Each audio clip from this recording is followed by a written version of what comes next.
Merci beaucoup, mesdames et messieurs, vous qui nous suivez sur les antennes des Molières Télévision. C'est votre magazine Discours au Peuple qui passe. Parti de Martin Fayoulou Madidi, ils sont de l'opposition. Monsieur Denis, soyez les bienvenus. Merci beaucoup. Oui, la République démocratique du Congo est en train de traverser un moment très difficile par rapport à la situation sécuritaire dans l'est du pays. Comment avez-vous trouvé les déroulements ainsi que quelques initiatives qui sont envisagées du côté gouvernement? Il y a eu le Conseil supérieur de la défense qui avait arrêté un certain nombre de mesures, notamment de la peine de mort contre tout celui qui se retrouverait dans la traîtrise contre les forces armées de la République démocratique du Congo. Comment avez-vous trouvé cette initiative émanant du gouvernement de la RDC? Merci beaucoup. Si grand nombre de pays se retrouvent aujourd'hui dans les insécurités totales, totalisées même, puisqu'il y a l'histoire des droits de l'homme, il y a beaucoup d'organismes qu'on a créés qui poussent les récidivistes d'aller toujours dans les mal vers d'autres mal. La peine de mort ou la peine capitale, en réalité ça existe. On tue les gens chaque jour, mais on veut à tout prix que ça puisse être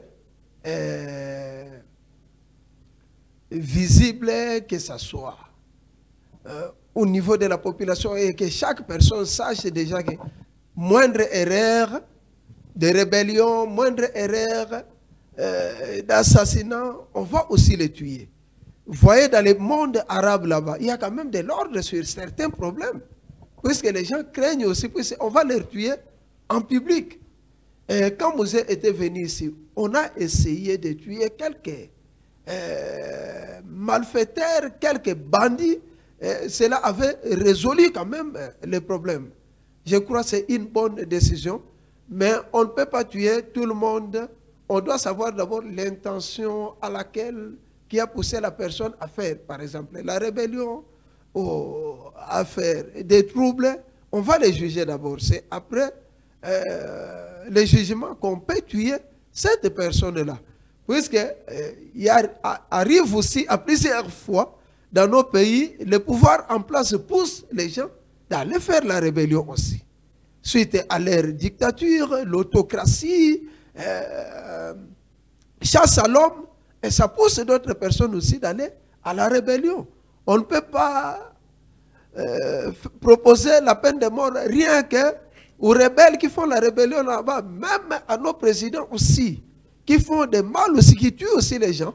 On peut aussi les tuer aussi en public, soit les tuer en prison là-bas. Ça sera une bonne chose et les arrêter aussi. Puisque quand on parle de peine de perpétuité, et après la perpétuité, un grand nombre de personnes, on les tue aussi. On les tue.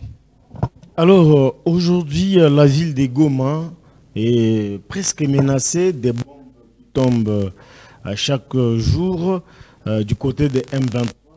Comment trouvez-vous les réponses de la part du gouvernement qui tarde à prendre la décision de déclarer la guerre plutôt contre les pays supposés être des mèches ou complices de ce que le pays est en train de subir? Mais là, je vois que c'est l'hypocrisie du pouvoir en place. Puisque l'objectif majeur, les objectifs majeurs qu'on devient président de la République, premièrement, c'est l'intégrité de son territoire. Deuxièmement, c'est la cohésion nationale. Et troisièmement, c'est la dignité de son peuple. Nous sommes aujourd'hui humiliés, comme Bokeh Premier dit souvent, nous sommes humiliés, on a perdu la dignité. Mais avant d'aller faire la guerre contre le Rwanda, attaquer d'abord le M23 qui est sur terrain. Nous sommes incapables d'attaquer le M23 puisqu'il y a déjà la guerre là-bas. Quand on dit non, on attend. Mais non. Pourquoi on avait mis l'état de siège là-bas? On a mis l'état de siège puisqu'on voulait attaquer à l'ennemi. Et l'ennemi, pour arriver à Rwanda, il faut saccager d'abord l'ennemi qui est sur terrain, jusqu'à tel point nous allons entrer au Rwanda. Mais nous sommes incapables de chasser l'ennemi qui est sur terrain et on pense d'aller chasser d'abord Kagame qui est blindé dans son état. Là, je vois que c'est l'hypocrisie de l'État. Ne voyez-vous pas aussi que c'est suite également à certaines pressions occidentales qui font en sorte que les pays ne parviennent pas à éradiquer complètement cette menace du M23, parce qu'il y a toujours des décisions de cesser les faits qui font en sorte que les forces loyalistes ne parviennent pas à avancer en bonne et due forme. Et pendant cette période-là, du côté de l'ennemi, ils vont se livrer à toutes sortes d'incursions.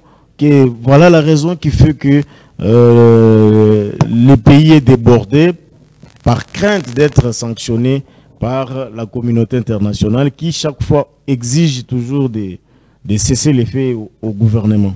Mais si nous craignons la communauté internationale dans nos droits légitimes, c'est-à-dire l'État n'existe pas. L'État n'existe pas. L'État doit être souverain. La souveraineté de l'État est établie par sa puissance. Donc un État qui n'a pas de puissance, c'est un État qui est faible et qui n'existe pas. Comment pour prendre chaque décision, la RDC doit demander à la communauté internationale? Est-ce que quand les États-Unis d'Amérique prennent des décisions, pour attaquer un pays, les États-Unis d'Amérique demandent à la communauté internationale? Les États-Unis ont le droit de veto, M. Denis. Oui, non, mais on devient fort comment? Vous devez quand même vous sentir dans vos droits, purement légitimes. Et si vous n'avez pas le droit de veto, on demande aux pays amis qui ont le droit de veto de vous secourir. Et nous n'avons pas de pays. Et la RDC est le membre effectif des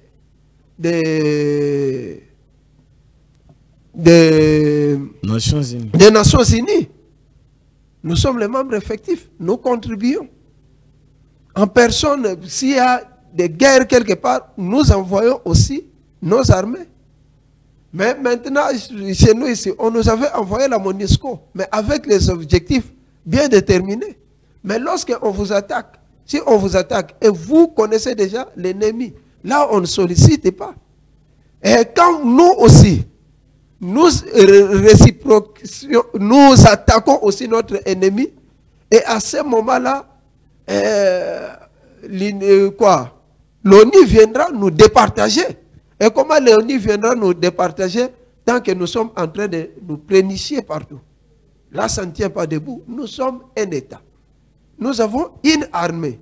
Ce que le pouvoir doit faire, c'est de mettre des moyens. Les moyens physiques, vous augmentez l'effectif, vous mettez les moyens financiers et les moyens logistiques. Est-ce que les militaires qui sont là-bas, malgré ces grands effectifs, ils sont bien payés? C'est une question qui se pose. Est-ce qu'ils ont les armes sophistiquées pour combattre l'ennemi? Mais c'est l'homme de la MONUSCO nous avait dit que l'ennemi, le M23, a les armes que la MONUSCO n'en a pas. C'est-à-dire, ils connaissent ces secrets-là. Ce n'est plus à cacher. C'est tout le monde qui sait que la RDC est attaquée par des grandes puissances qui sont derrière les États voyous. Les États voyous sont les États qui forment les terroristes. Ils viennent former les terroristes dans notre propre territoire. Et nous aussi, nous avons commis beaucoup d'erreurs en termes de sécurité aussi et d'organisation et fonctionnement de notre État. On a commis beaucoup d'erreurs. Entre autres. Depuis l'époque de Mobutu, d'abord, Mobutu avait accepté d'adhérer la RDC au pays des Grands Lacs. Or, la RDC n'était pas les pays membres des Grands Lacs. C'est là où l'imposition est venue. On était loin de l'ennemi. Nous étions les pays, nous sommes d'ailleurs les pays membres de l'Afrique centrale. Et Mobutu nous a adhéré là-bas. Et quand Félix est venu aussi, il nous a adhéré dans les pays membres de l'EAC. Il y avait des contradictions. Qui n'avait pas refusé? Même Fayoulou avait refusé. Même le cardinal Ambongo avait refusé. On a dit non. L'ennemi qui nous attaque, on ne peut pas l'appeler, venir encore résoudre notre problème. Mais le président pensait qu'être proche de tous ces gens-là, ça va passer. On a dit attention, si vous mangez avec le diable, il faut utiliser une longue cuillère.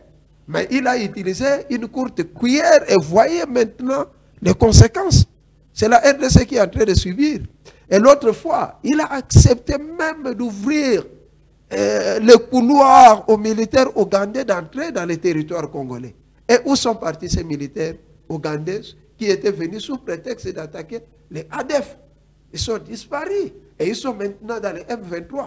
Et même quand les M23 traversaient pour entrer dans les territoires congolais, les gens laissent dénoncer. À chaque fois, nous avons les réseaux sociaux actuellement. Les réseaux sociaux, c'est les moyens les plus rapides qui peuvent nous aider. Et les gens là utilisaient tous ces moyens pour nous informer qu'ils sont en train de traverser. Mais silence Kinshasa, silence radio, silence. Et ces gens sont entrés et aujourd'hui, nous nous sentons dans un danger permanent. Et les dangers aujourd'hui, ils ont peur, puis c'est les dangers. Ce n'est plus la population de Kivu et les dangers maintenant s'attaquent même le pouvoir en place. À un moment donné, lorsqu'on fait la rébellion dans un petit coin, on pense que ça va se limiter là-bas, on se sent dans la sécurité. Mais si ça s'approche, vous voyez déjà votre pouvoir est devenu en danger. Puis c'est quand la rébellion commence ou bien la guerre commence, on le sait. Mais quand ça se termine, on ne sait pas. Et les effets de la guerre, on ne sait pas. On saura les effets après. Et il n'y a jamais eu de bons effets de la guerre. La guerre a été toujours néfaste. Ça laisse des dégâts terribles. Ça laisse les dégâts. C'est pourquoi on ne souhaite jamais la guerre. C'est la plus mauvaise chose d'accepter dans un État. Et c'est pourquoi des fois on dit non, il faut causer avec ces gens-là. Négocier avec... pas négocier, mais on doit savoir quelles sont les revendications. Mais Félix en a déjà fait à maintes reprises avec Kagame jusqu'à signer certains accords commerciaux au nom de la paix. Non, mais vous savez... son homologue rwandais, semble-t-il, n'était pas sincère. Non, voilà. Puis c'est connu de tous, même à l'époque de Mouzé. Mouzé nous avait dit que ces gens n'ont pas besoin d'autre chose et veulent seulement la terre. Alors, comment il a proposé, les approcher comme Félix pensait que s'il prend le pouvoir, et il va donner à Kagame les minéraux, d'autres richesses de bois, ainsi de suite. Kagame, Museveni vont laisser. Non. Leur souci, c'est d'avoir la terre, puis c'est sous la terre.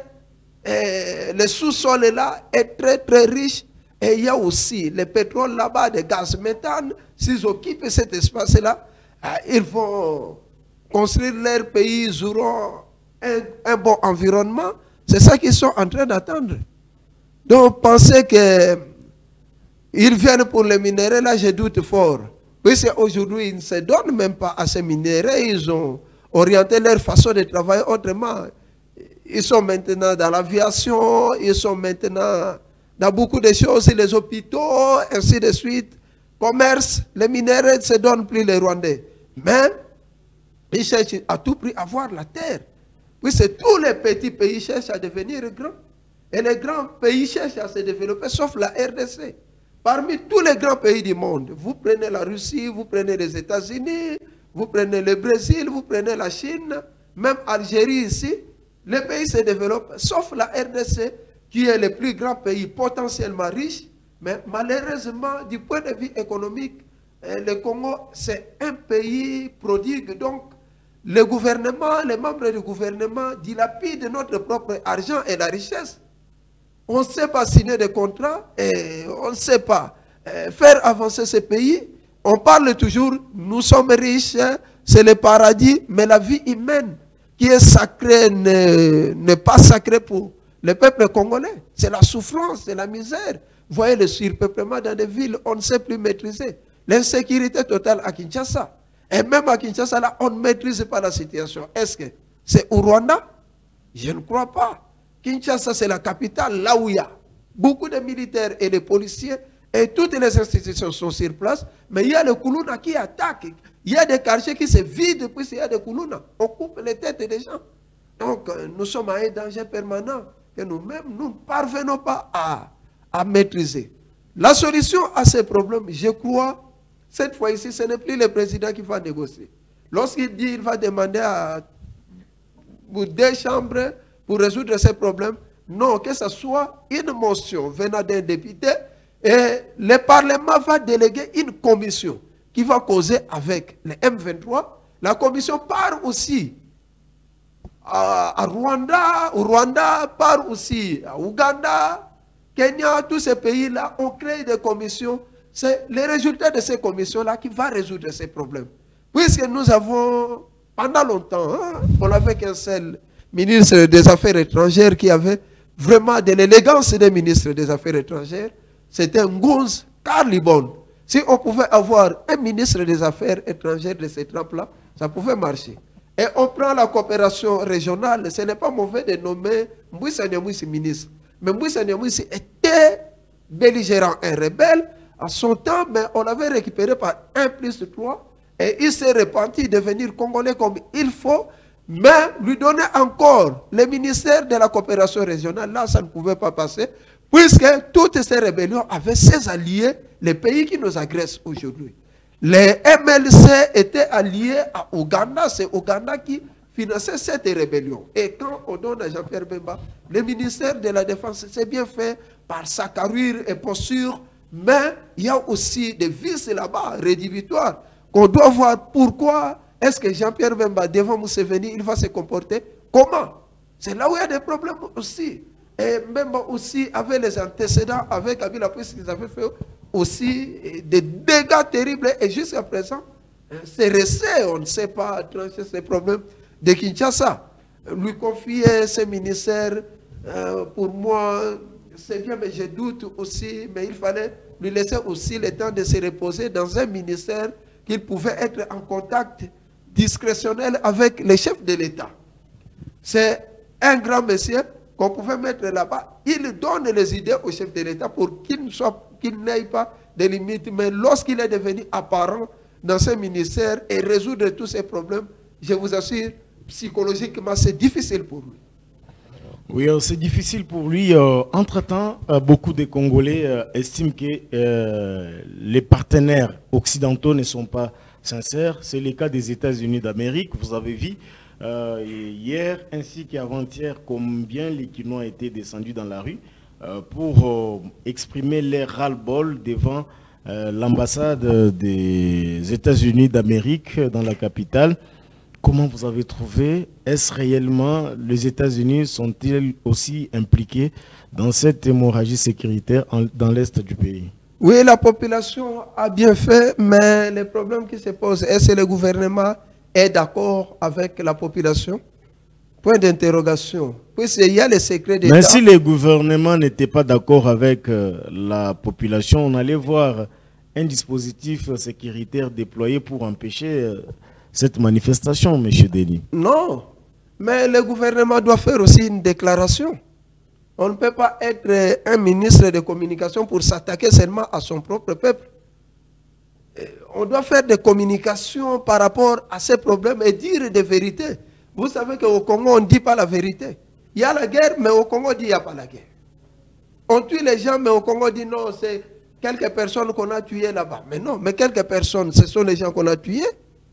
Mais au Congo, le Congo des fois protège les dégâts réels des rebelles. Le Congo cache leurs dégâts aussi.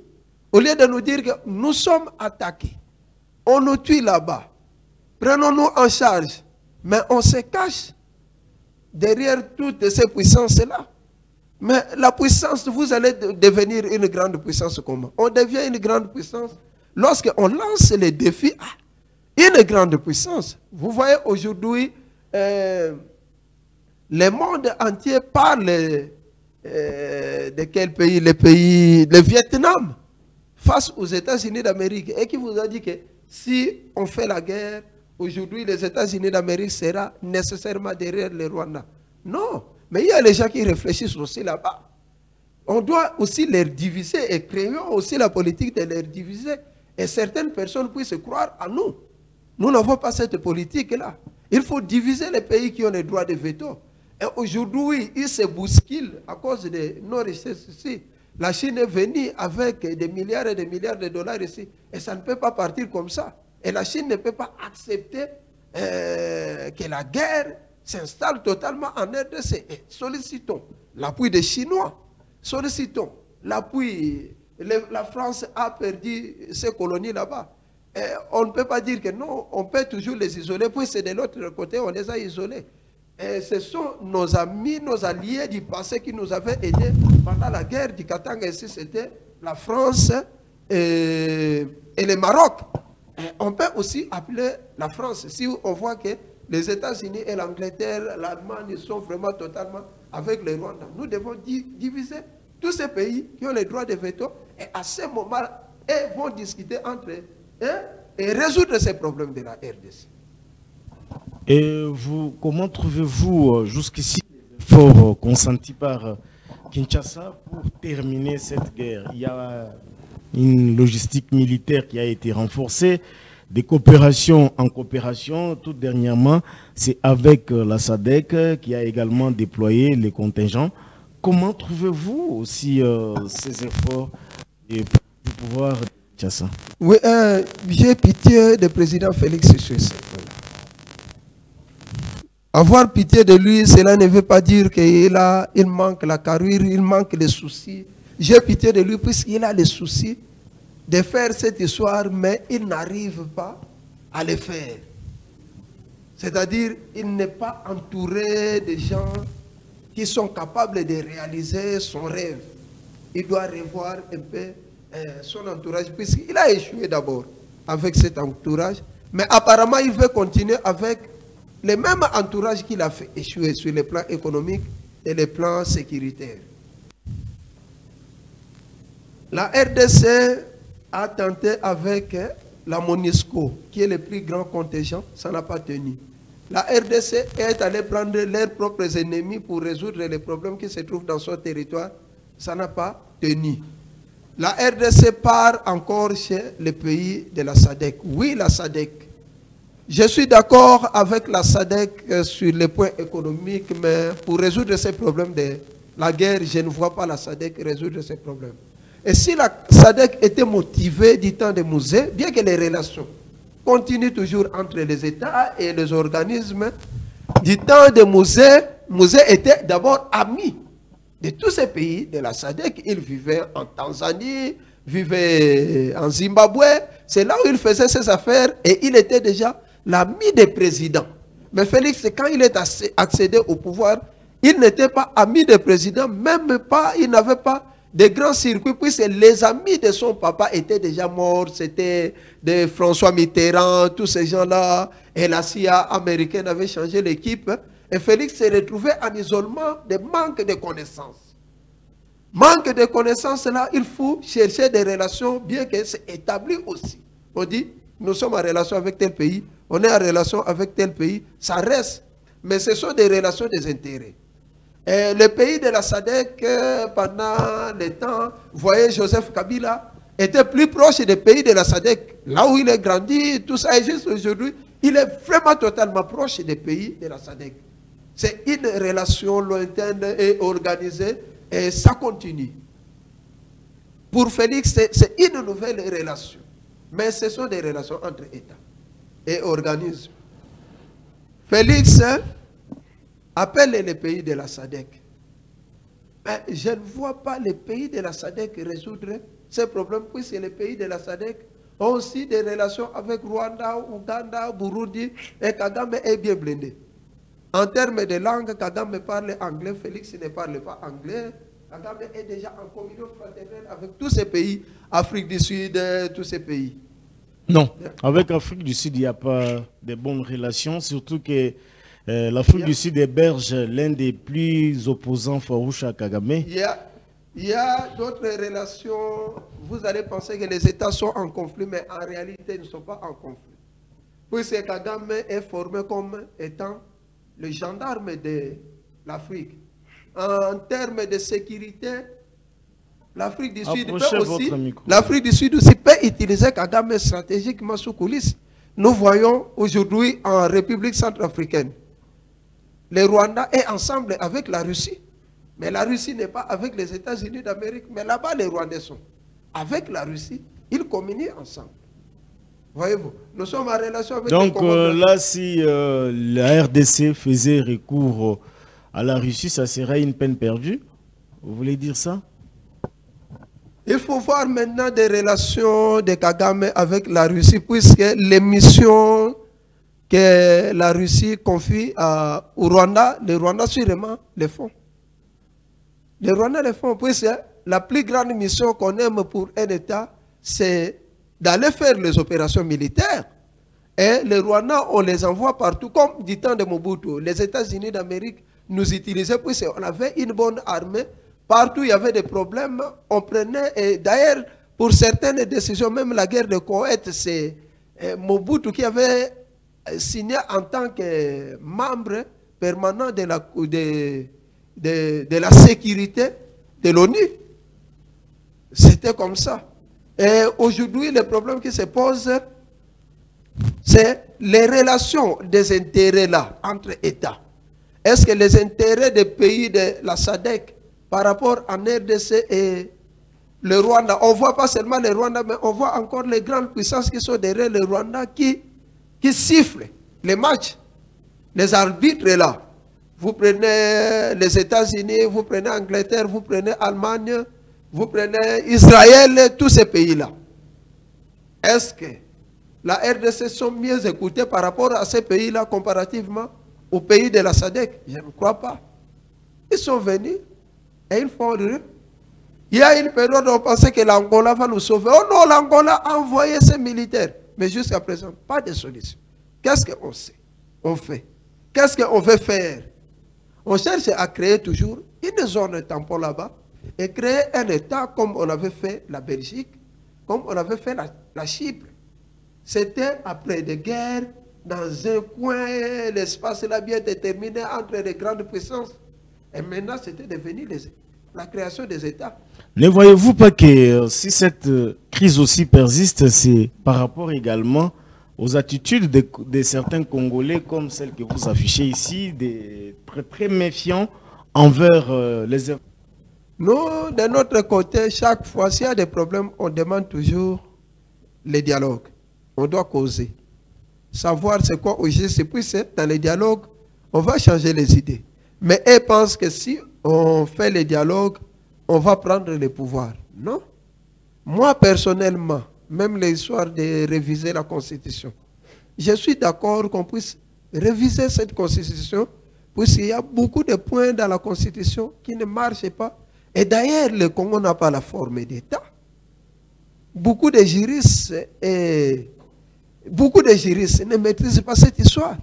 Le Congo n'a pas la forme d'État. On ne sait pas si nous avons le régime présidentiel ou semi-présidentiel. On ne sait pas.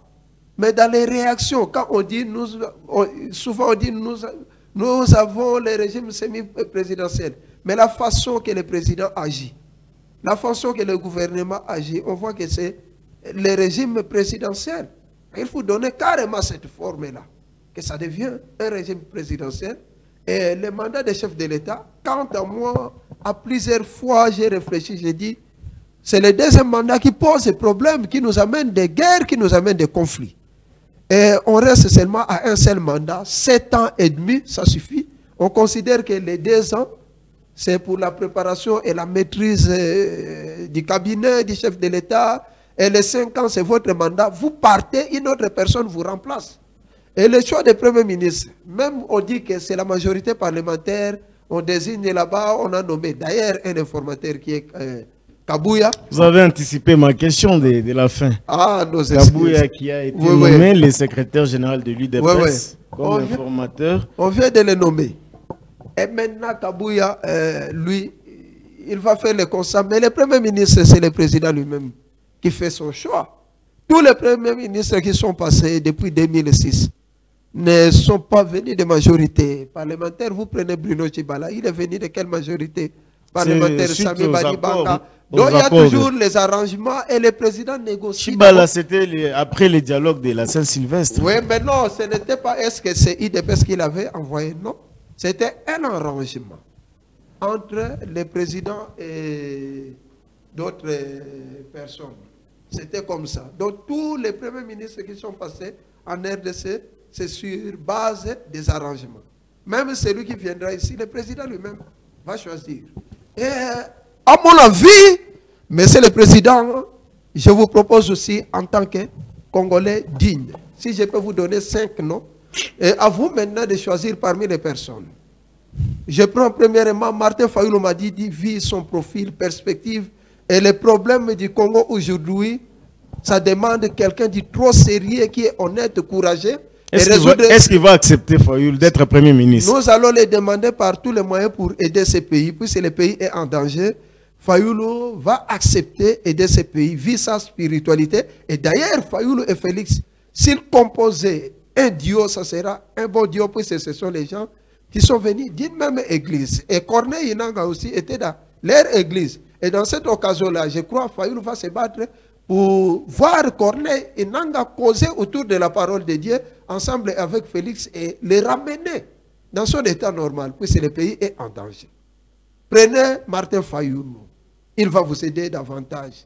Les gens vont dire non, il est colérique. Oui, c'est ce tempérament qui va vous permettre d'avancer, et surtout sa piété, distinguer là. C'est une bonne chose pour un État. Intelligent, il maîtrise bien les chiffres. Il a un cursus exceptionnel. Et vous prenez Albert Yuma. Si vous avez des problèmes de code minier, si on voit que le Congo va avancer avec les minéraux, bien que tout ce qui était passé à la Gécamine, mais l'homme est aussi changeant. C'est quelqu'un de haute intelligence. Il peut sauver ce pays, si on le nomme Premier ministre. Il a la personnalité, la carrure vraiment d'un chef. Vous prenez Matungulu, le haut fonctionnaire de la Banque mondiale qui est aujourd'hui à la BAD. Il fut ministre des Finances, budget et plan à l'époque de Kabila Mouzé. Il avait démissionné, puisque ça ne marchait pas. C'est quelqu'un de très honnête. Lorsqu'on l'accepte dans toutes les grandes banques là, il était à la Banque mondiale et aujourd'hui à la BAD. Et il fit au FMI chargé de la Côte d'Ivoire et le Burkina. Il avait fait un bon travail là-bas. Il peut sauver ce pays. La quatrième personne, Gilles Alinguetti. Sa personnalité, son carrure, la façon dont il travaille à l'IGF, bien que la justice est sélective, mais il a fait son boulot. Il peut quand même sauver ce pays. Je prends la cinquième personne, Guilain Niembo, le directeur du cabinet actuel du chef de l'État. Sa discrétion, sa discipline aux affaires d'État, son honnêteté, c'est un monsieur bien, il peut être Premier ministre, ça, il va faire avancer ce pays. Mais qu'est-ce que le président va faire avec tous les anciens premiers ministres? Je ne crois pas faire, je crois que faire le choix d'un ancien premier ministre, nous allons tomber dans la faillite. Puisqu'il y a trop d'antécédents dans leur vie, trop de ridicules. Ces gens-là, ils vont constituer un cabinet financier qui va commencer à discuter avec les chefs de l'État après 3 mois. On discute les problèmes des budgets des pays, tout ça, donner les idées économiques. Donc on prend tous les anciens premiers ministres. Ils sont nombreux, ils sont vivants. Et on aura une grande ceinture, ça va créer comme un trône dont on voit les souverains, on descend, on voit les anges, on voit ainsi de suite. Donc ça c'est ma proposition. Pour la sécurité de l'Est de la RDC, à mon avis, on va appeler tous les anciens ministres de défense. On les appelle et on appelle tous les chefs d'état-major. On discute encore pour ces problèmes. Et quand on va terminer à discuter, le président va appeler chacun individuellement, causer avec lui pendant même 3 heures du temps par jour, dans une discrétion que les autres ne seront pas informés. Il va découvrir beaucoup de choses sur la question de l'Est. C'est ça. Merci beaucoup, Monsieur Denis Belessi, pour votre disponibilité, mais aussi les analyses tellement approfondies. On vous remercie vraiment de tout cœur. Je pense que vous êtes un habitué de ces magazines. À chaque fois que vous en aurez toujours besoin pour participer, nous sommes toujours à votre portée. Merci d'être venu. Merci à vous, mesdames et messieurs. Peut-être vous avez un mot de la fin avant que l'on se sépare. Non, bonne année, puis cette année, depuis son commencement. Ici, là, c'est la Saint-Valentin, le 14. Ouais. Au Congo, c'est pour les jeunes. 6 jours. Les Léopards ont perdu également le match face à la Côte d'Ivoire. Bien évidemment, ils vont disputer la 3e place contre les Bafana de l'Afrique du Sud. Bon, nos sincères félicitations aux Léopards, puis c'est une jeune équipe qu'on vient de reconstituer et arriver à ce niveau-là, c'est très bien. Mais il y a une chose, le pays ne se développe pas pour le foot. Hein. Intéressez-vous de la politique. Sincèrement, intéressez-vous. Laissez à l'université que les gens commencent à parler la politique là-bas, dans tous les coins. On parle de la politique et on aura beaucoup de solutions. Mais on n'aura pas encore des chercheurs à la nouvelle technologie. Non, non, même la nouvelle technologie, c'est toujours la politique d'un État qui fait qu'on puisse avoir des savants dans ces domaines. Il faut aussi inciter les jeunes à la formation professionnelle, recherche scientifique. Surtout ça. Mais la Surtout politique ça. aux politiques. Mais non, la recherche, c'est le gouvernement qui dispose les moyens. Mais les pays ici ne mettent pas les moyens pour la recherche scientifique. Nous avons des universités privées qui peuvent aussi accompagner. Même les gens qui sont là-bas, les enseignants qui sont là-bas, chacun fait la recherche avec ses peu de moyens. C'est pourquoi soutenir la thèse, ce n'est pas facile. Donc, tu dépenses ton argent à toi. Et tu es d'abord sous-payé. Des fois, on ne paye pas. Toi-même, tu fais tes recherches. Et pourquoi dire non, telle personne ne parvient pas à soutenir la thèse. Il va soutenir avec quoi? Et il ne dispose pas de temps puisqu'il est partout. Dans la cité, chercher à vivre, à avoir un peu d'argent. C'est le gouvernement qui met les moyens pour la recherche. Merci beaucoup. Ça a été un plaisir d'avoir M. Denis Bélé ici sur ce plateau. Il est cadre du parti politique SID. De Martin Fayoulou Madidi, avec lui on a parlé la nation, on a parlé des questions sécuritaires qui écument notre beau pays, la République démocratique du Congo. On se retrouve déjà demain pour un autre numéro. Bonne suite des programmes sur nos antennes et à très vite.